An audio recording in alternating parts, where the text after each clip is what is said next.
is the North End. This is the North End. Hello North Enders, and you thought we were going to disappear because the World Cup in a little known place known as Qatar is taking place, but no! We are here with more content because we know how much you love us, and that feels great. Now, if you're watching this video and you haven't already, like, subscribe, send me hate comments, that's okay. I'm not 25 anymore, I'm older than that, I can take it. But like, limit it to less than 5, because more than that, I just don't think they're good. Anyways, England, we're gonna win. It's coming home. We've been saying it for years. We've meant it before. I think deep down in our soul, though, we've always been a little concerned. But this year, it's coming home. I say that as someone who's also very proudly Irish, so before I get any abuse there, that's okay. But the Republic of Ireland are not in this competition, and probably won't be for a while, because they are in a bit of a rebuild. But this is about England. 5 things. Let's go straight into it. Number 1, what a performance. 6-2, 2 sloppy mistakes. The second, less sloppy mistake and more travesty with VAR. But an incredible performance, and one that shows something very important, that this England team isn't getting stuck on what happened in that final during the latest Euros. They're not worrying about that, they're moving forward. That defeat is gone. We are now focused on the World Cup. And what a World Cup performance it was. It is beautiful to see. Now, too many times England have won 1-0, 2-1 against the likes of Andorra or who else is teams we should be beating?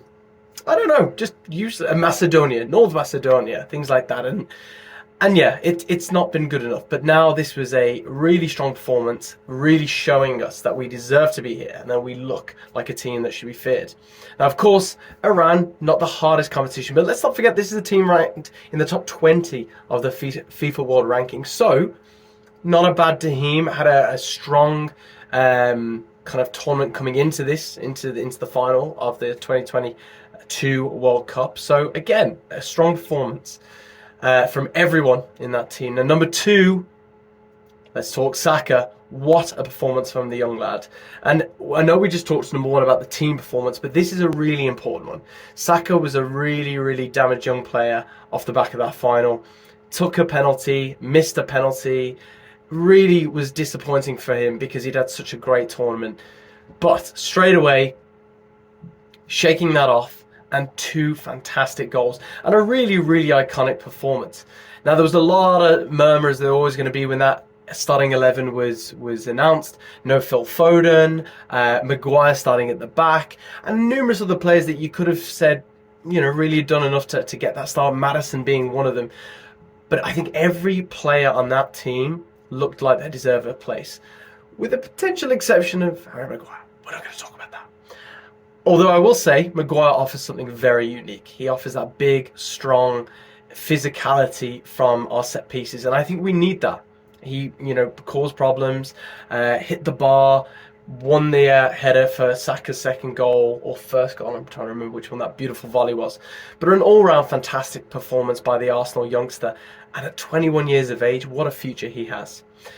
Number 3. We're going to mention it. VAR. VAR. How much can this haunt us? How much can it perturb football fans, English fans, and just purists of the game? We were promised that it would, you know, re-inject some passion and some well-needed fairness into this game that we love. And instead, what we're seeing is complete miscalculations on decisions, a variant degree of leniency depending on who's playing, and a lack of consistency. This was problematic and continues to be problematic. That second goal is an absolute travesty to have a penalty awarded. Is his shirt dragged? By the looks of the video, it is. Is the player getting anywhere near the ball, regardless of the shirt drag? I would say absolutely not. So to bring that back and award a penalty is frightening. Absolutely frightening. But we're not going to linger too much because this is a positive otherwise. Number 4, depth. something that we know England have not always been the best at looking at, and especially Gareth Southgate. He does have his favourites. He gets a lot of criticism. For a man who said he'd pick on form, Harry Maguire should be nowhere near that starting 11. But he's the manager, we're not. We have to be respectful. But what I like to see is bringing on those talents, bringing on those players that can make a difference and bring fresh blood into the team. And straight away, Rashford, great goal, looking great. Jack Grealish with a goal. You know, players that came on and made a difference. Phil Foden, well, we know how unbelievably talented that player is. And if Phil Foden continues the way he's going, not only is he going to be one of the greatest, he could be potentially England's greatest midfielder. I really rate him that much. And you see him playing alongside probably the best footballer in the world, and has been for a number of years, in KDB at Man City. So really great to see that finally we're getting that rotation. Now, will that continue? Should the likes of James Maddison have got the look in?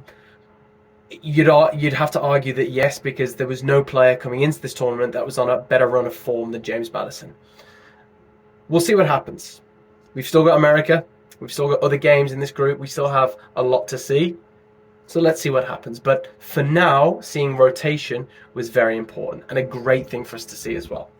And number 5, don't you just love to see the support? And all those videos coming out of definitely real England fans. But jokes aside, I think it's an important point. There has been so much talk about the bureaucracy, the nonsense of hosting this in Qatar. And we understand. We get it. I don't feel great about it. I recorded a video, didn't release it in the end because I have split opinions here. We've had a lot of internal conversation here at the podcast, and we've had a lot of internal debates and even disagreements. Myself and Azaz are pretty strong on the fact that we can understand the point the FIFA make of, you know, it's a bit two-faced now for the Western world to turn around and go, oh, this is a travesty.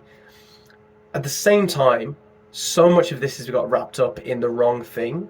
And now, as the BBC, fair play to them, and Gary Lineker ushered those words, FIFA have told us to concentrate on the football. And we will for the game and for a few minutes then. And I think that's what we should do. And that's what I'm going to do on this 5.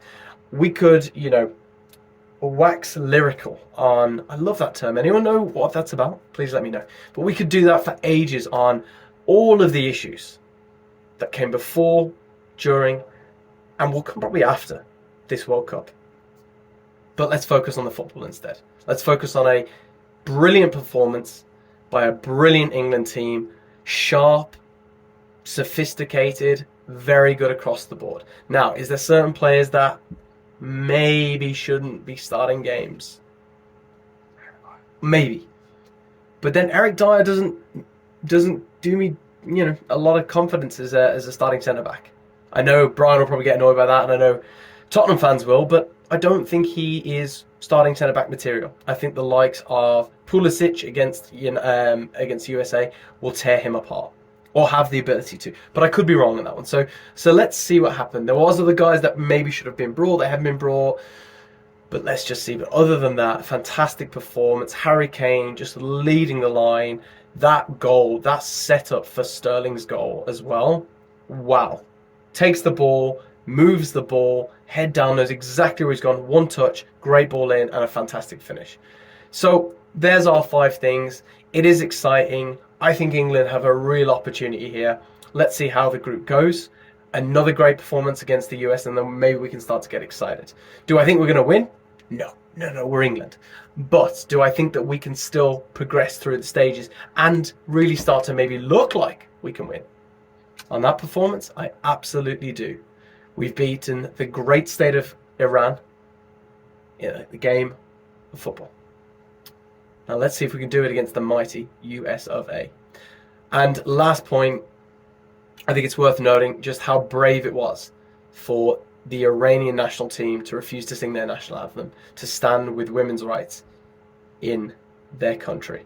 Not something I want to talk about too much because it's not my place, but it is something that we all need to be mindful of. It is something that I know is a real issue, and wow, the bravery displayed there, they should be commended.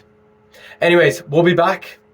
Let's see how we get on in our next games, and let's enjoy the World Cup as best we can.